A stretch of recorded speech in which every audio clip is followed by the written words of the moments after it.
ጌታቸው ጥራሕ ኣውፀልና ተኻሊዮ ብድሓር ዲስከስ ንገብሮ ዋላ ብልፅግና እቶ እዚ ብዘይ ንሕስያ እዩ ዝበሃል ሎም ለይቲ ተሓዲሩ ደም ፍሳስያ ኣብ ቅድሚ ጠቅላይ ሚኒስትር ተባለ ነገር ካሎ ናተይ ሓደ ለይቲ ምሕዳር ደም ዘፋስስ ዝኾነሉ ምክንያት እንታይ እዩ ሶ ትልመሎ ማለት ደም ናይ ምፍሳስ ትልመሎ ቢሮታት ክትሕድግ ማህተማት ክትምንጥል ስርቂ ደወቢሎም እዮም ሰሜን ምዕራብ ዝግበር ስርቂ ፌደራል መንግስቲ ዋላ ሎለስ ይኹን ታይጎዶ ወርቂ ይቀርብ ኣሎ ንብሔራዊ ባንክ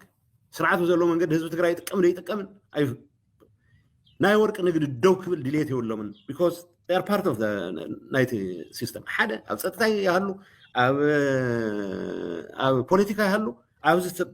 ኣብዚ ጉዳይ ዝኣተው ሰባት ብዝኾነ መንግስት ኮን ድሌት የብሎም ክጃሃሩ ሰሚዓ ኣነ ብሓደ ወይ ብኻሊእ መንገዲ ብጅግነቱ ዘድንቆም ሰባት ጅግነቶም ይሕድጎም ኣብ ስርቂ ዝኣትውሉ ሰዓት ሰረቕቲ እዮም ሰብ ዝሸጡሉ ሰዓት ሰብ ሸየጥቲ እዮም ዶክመንት ኣፍተር ዶክመንት ኣለና ይፈልጡ ንታደሰ ይፈልጡ መነመን ሰብ ምዝዋር ከም ዝሳተፉ መነመን ወርቂ ከም ዝሳተፉ ፕሮሲኪዩት ንግበር ግን ፖለቲካል ውሳነ ጥንቃቐ ጌርና ኮምፕሊትሊ መኸተናውን ዘማራስ ከይንገብሮ ኢልና እናተጠንቀቕና ግን ድማ ሓደ ሰብ ክትንከፍ ድሌት የለን ናይ ህወሓት ሊደርሺፕ ብዝኾነ ይኹን መንገዲ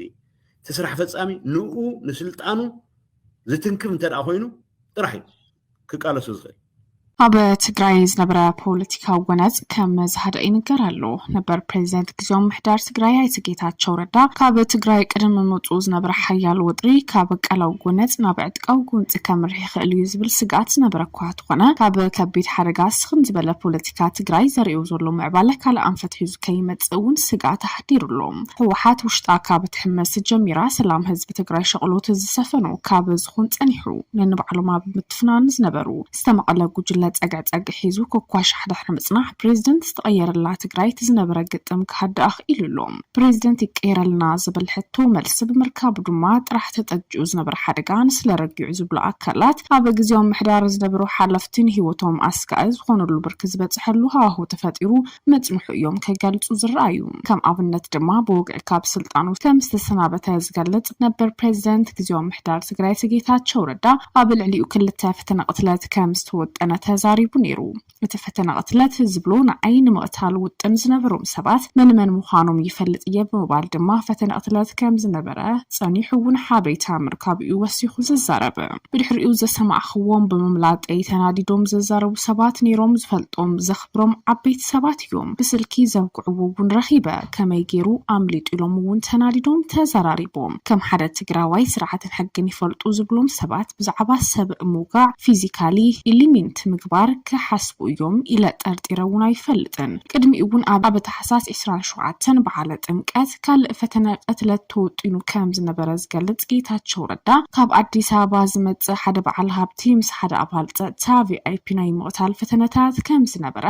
ከም ዘፈሸለውን ሓቢሩ ተፈጢሩ ዘሎ ፖለቲካዊ ምግምማዕ ስእነት ፀጥታዊ ውሕስነት ንነበርቲ ዓብዪ ዝኾነ ብድሆውን ኮይኑ ነሲዕብ ድማ ብርክት ዝበሉ ሓለፊ ትግራይ ብማዕዶ ኮይኖም ከገልግሉ ምርጮም እናገበሩ እዮም ንትግራይ ከይንምለስ ንድሕንነትና ንሰጊና ዝብሉ ኣካላት ዝበዝሑ ዘለዉ እንትኾኑ ንድሕንነቱ ፈሪሑ ኣብ ኣዲስ ኣበባ ዝነበረ ጣዕሚ ዓረዶም እውን እንትኾነ ቃልሲ ኣጠናኺረ ክቕፅል እየ ምባሎ ይርሳዕን ምስ ምዝዛም ግዚያዊ ምሕዳር ትግራይ ተኣሳሲሩ ግዜ ፕሬዚደንት ተዛዚሙ ካልእ ፕሬዚደንት ክሳብ ዝተካእ ዝነበረት ህሞት ናህሪ ዝበዝሖ ደበና ኩናት አንጸላሊ ምንባሩ ዝጥቅሙ እውን ኣለዉ ኣብ መንጎ ክልቲኦም ዝተመቐሉ ጉጅለታት ሓዲኡ ከጥቅዕ እኩል ምድላው ይግበር ነይሩ ክልቲኦም ጉጅለ ድማ ነናይ በዓሎም መሓውር ካብ ምውዳብ ናብ ዕጥቃዊ ኣምሪሖም ብሓይሊ ስልጣን ክሒዙ ወዲኦም እዮም ነይሮም ዝተብሃለ እንትኸውን ዝተርኣይ ምዕባለ ጌታቸው ካብ ትግራይ ምውፅኡ መንግስቲ ፌደራል ንታደሰ ወረደ ምቕባሉ ግን እቲ ተጠጅኡ ዝነበረ ሓደጋ ክሰክን ከም ዝገበረ እውን ይሕበር ሕዚ እውን እንትኾነ ግን እቲ ዝነበረ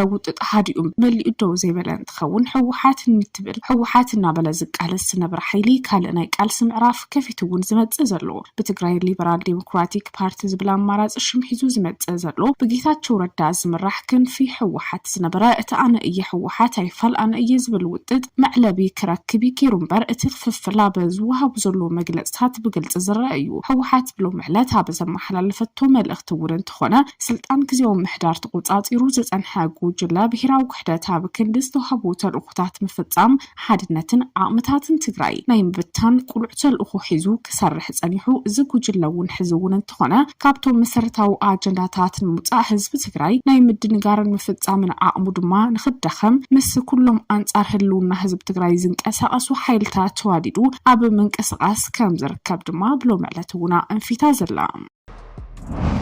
ኣብ ዘመነ ኢህዴግ ናብ ግልጋሎት ዝኣትዉ ክሳብ ሎሚ ድማ ኣብ ጥቕሚ ዝውዕሉ ዝነበሩ ታርጋታት ተሽከርከርቲ ብዘይካ ውሕዳት ኢቲ ዝብል ፊደል ዘለዎን ተሽከርከርቲ መብዛሕትአን ክልተ ፊደል ዘለዎን ኣስማት ናይተን ዝሰርሓለን ክላት ምምሕዳር ከተማ ዝሓዛ እየን እዚ ክቕየር ድማ ሚኒስተር ትራንስፖርት ሎጂስቲክ ብመሰረት ዝወፀ ሓዱሽ መምርሒ ተሽከርከርቲ ታርጋ ዝምልከት ቅድሚ ሕዚ ዝወሃብ ዝነበረ ቁጥሪ ሰሌዳ ትግ ኦሮ ጋምቤላ ደቡብ ዝብል ቀሪዩ ብሃገር ደረጃ ድማ ኢቲ ብዝብል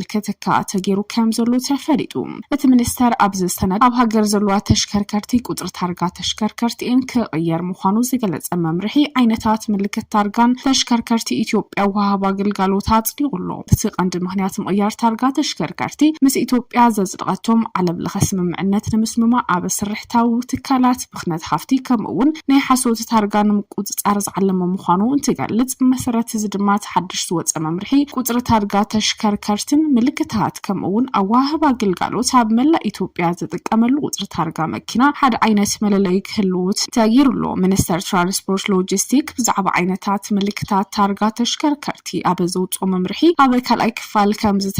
ዝግለጽ እንትኸውን ኩለን ታርጋታት ተሽከርከርቲ ብፊደላት እንግሊዝኛን ግዕዝን ኢትዮጵያን ዝጠቀስ ሓፂር ጽሑፍ ካርታ ሃገር ክህልወን ከም ዝግባእ ኩለን ኣብቲ ሃገር ዝተመዝገባ ተሽከርከርቲ ብመሰረት እቲ ሃገር ዝጸደቐ ኣህጉራዊ ስምምዕነት ካርታ ኢትዮጵያን በሃገር ዝተውሃበ ሃገራዊ ምልክት ኢቲኤች ዝብል ፊደላት ግዕዝን ላቲንን ክለጠፈን እዩ ብተወሳኺ ድማ እቲ ሚኒስተር ካብቲ መምርሒ እቲ ስርዓት ምውፃእ ቁፅሪ ታርጋ 3 ፊደል ላቲን 4 ቁፅርታት ተጠቂሙ ተኸታታሊ ቁፅሪ ታርጋታት ከም ዘፍሪ እዩ ኣፍሊጡ ዘሎ በዚ መሰረት ብኤሌክትሪክ ወይ ድማ ተሓደስቲ ስራሕቲ ተሽከርከርቲ ታርገን ዘይከም ካልኦት ሓምለዋይ መጓዓዝያ ዝብል ናይ ጽሑፍ ምልክት ክህልወን ምዃኑ እውን እቲ መምርሒ ኣመላኺቱ ዘሎ ብተወሳኺ መምርሕታት እቲ ሚኒስተር ፍሉይ መግለፂ ዘለዎ ፍሉይ መለለይ ቁፅሪ ታርጋ ዝደልዩ ውልቀ ሰባት ድማ ምስ ዝሕተቱ ክወሃቡ ከም ዝኽእል እንተሓቲቶም ድማ ክወሃቡ ከም ዝኽእል እንትሕበር ብመሰረት መምርሒት ብሚኒስትር መጓዓዝያ ዘፍለጦ ሓድሽ ዓይነት ታርጋ ቅድሚ ሕዚ ኣብ ዝተመዝገባ ተሽከርከርቲ እውን ክውዕል ምዃኑ እዩ ተሓቢሩ